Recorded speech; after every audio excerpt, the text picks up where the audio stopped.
বিদেশের মাটিতে তোমাদের কত কষ্ট আমার আল্লাহ ছাড়া কেউ জানে না।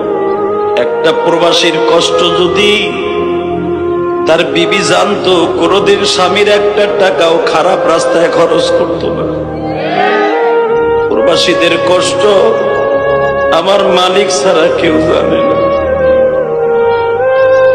বালিশটা মাথায় নিয়ে রাতের অন্ধকারে যখন প্রতিদিন তার চোখের সামনে কামের ফাঁকে ছোট বাচ্চার চেহারাটা ভাসিয়া উঠে, জনম দুঃখিনী মায়ের চেহারাটা মাঝে মাঝে প্রবাসীর চোখের সামনে ভেসে উঠে, দুই নয়নের পানি দিয়া বালিশ ভিজায় আর কান্দে আর বলে, মালিক রে, অসুস্থ হইলে টাকা পাঠাইতে পারি কিন্তু চোখে দেখতে পারি না, তুমি তোমার কুদরতি চোখ দিয়ে আমার মা বাবারে ভালো রেখো।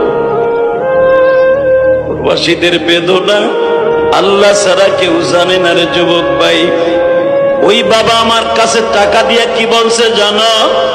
হুজুর, গত 2 মাস আগে আমার ছেলেটা মারা গেছে।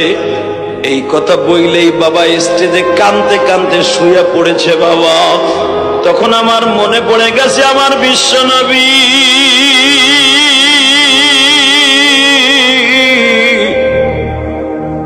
একটা কথা বলে দিয়ে গেছে, পৃথিবীর সবচাইতে করুণ ইতিহাস, বাবার সামনে সন্তান